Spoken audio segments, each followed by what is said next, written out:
Hello, this is Perished Garden, and welcome to my 9 to 5.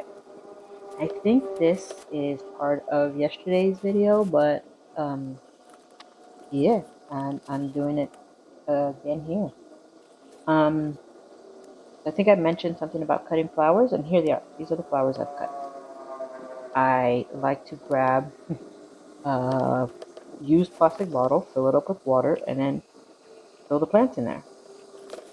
This is obviously not the vase I'm going to use, but I used to take out the vase.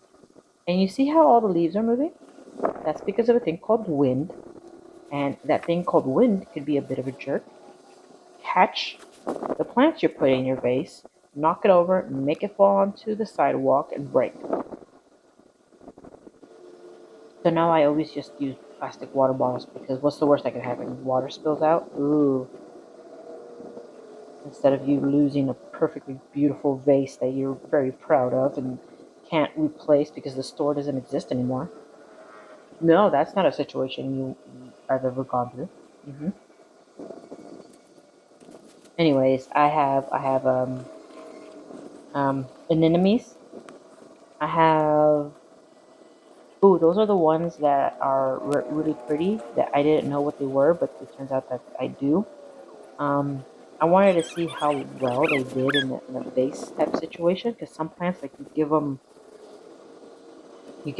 like you cut them and you put them immediately in water. You see how all the water, I'm pouring more water so that way I know that nothing is going to die. So some flowers you cut, you put in water, and they immediately die. These ones did not. They did really well in a vase inside the house type situation. So they are pretty neat cut flowers. The only problem is that you do have to cut them from the very bottom so they can have a nice long stem. I cut a lot of these with a very short stem, and because they're all drinking plenty of water, they do dry out because they don't reach the water. Anyways, you know how plants work. I don't. I needed it to be explained to me. But you know what's going on. Okay, so I gathered a bunch of stuff. This is a hyacinth vase that I like because it has that tight neck, but then it widens out. And it's good for small stems. So I got some plant food. I toss it in there, and then that's how I dissolve it. And now the whole thing is filled with water. And just cutting the flowers. I'm cutting the extra leaves and just tossing everything in there. I don't know if you noticed that one had leaves and I cut them off. I know there's oh yeah, some of those got shredded when they got cut.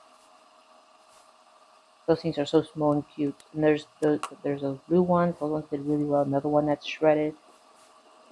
But yeah, just me throwing flowers into a vase.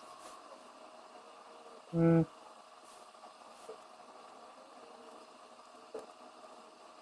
carnations. So yeah, so far everything is doing really well. Well, this vase is done. The flowers gotta go.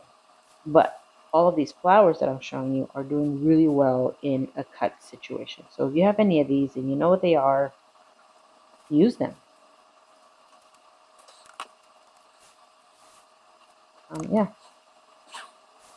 I like making little vases.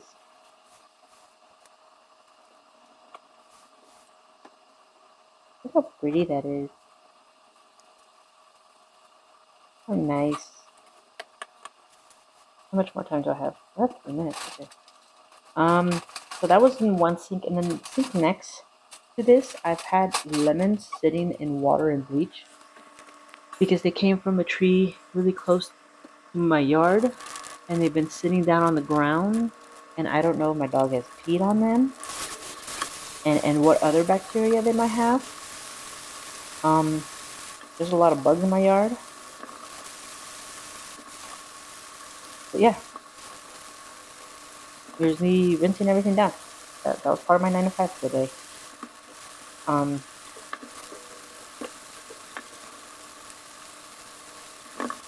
honestly, it's just scrubbing a bunch of lemons. There's nothing very insightful. I do like to clean very well certain fruits, especially citrus, because then they sit next to each other and they get moldy very easily. So yeah, and then the tree had like weird white powder on it. I know I didn't put white powder on it, but it must be some sort of mold. And since citrus for some reason tends to spread bacteria very easily. Like, if you ever gotten oranges sitting next to each other for more than 5 days, one of them is bound to get that weird moldy stuff. So that's what I'm trying to avoid. I'm not going to go through this much lemon. It was just on my floor in my backyard, so I picked it up. And it's good. I will use it. In fact, there will be a video soon of me using some. But I'm not going to use it within 3 days. You know what I do want to do? What I do? I want to freeze some of it. That takes effort. And I've already put this much effort. Oh, I'm going to show you me squeezing some that feel very soft. Oh, that right there. That was bad.